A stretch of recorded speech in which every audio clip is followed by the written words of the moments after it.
আসা শুরু করে দিয়েছেন। ও ভাই, আপনি তো আসলেনই, না আসলেও তো চলতো। আসলেনই যখন, তাহলে কি একটু আগে আসতে পারতেন না? তাহলে কেন দেরি করে আসেন?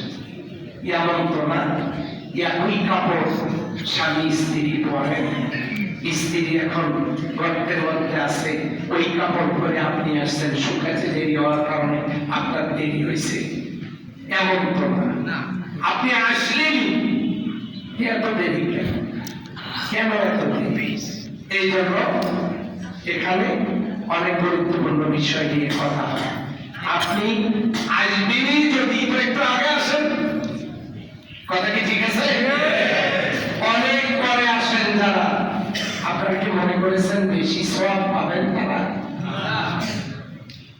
এই জন্য আমি মনে করি সবাই হাতে নিয়েই আসা পাবে। আমি যাব সবার পরে, থাকবো পিছনে, যেই নামাজ শুরু দাঁড়াবো সালাম ফিরানোর সাথে নিজের পায়ের একটা আর একজনের পায়ের একটা তারা ধরে ঠেলায়। এই যে তো গত সময় একজন দাঁড়ায় আছে, বলে ভাই মন খারাপ কয় আমার টানে দুটোই নেই, একটা নেই, কয়েকটা নেই। আচ্ছা বলেন তো, আপনি কার একটা জুটে নিয়ে গেলেন? আপনার কি পায়ে দিয়ে একটু নজরটা সেদিকে জানবে? আপনি দিলেন কাজটা, আপনি কি করে নিজের একটা আর একজনের কেমন লাগে বলেন তো?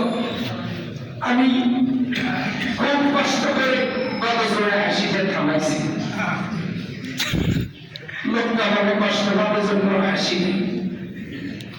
এমন হাসি আমার আসছিল, দেখি যে দুই প্যান্ট পড়েছে, দুই রং। আশ্চর্য ব্যাপার, আসবেন পরে যাবেন আগে, এগুলো আসবেন তো আগে আসেন। সপ্তাহে একটা দিন মাত্র আধা ঘন্টা সময় আপনি দেবেন, এ সময় আপনার নেই।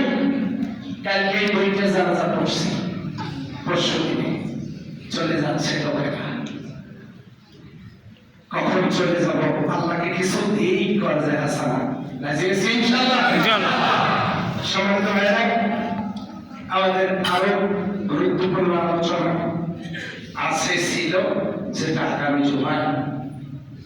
জুমাতুল বিদায় আলোচনা হবে ইনশাআল্লাহ।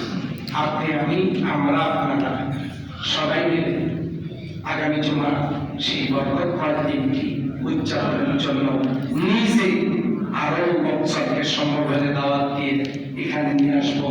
এক মাস রোজা করে আমরা কি ট্রেনিং পেলাম, সেই ট্রেনিং আমরা কখন কোনটা কিভাবে বাস্তবায়ন করব এবং জুমাতুল বিদায় আমাদের করণীয় কি, এই সাবজেক্ট নিয়ে কথা হবে ইনশাআল্লাহ।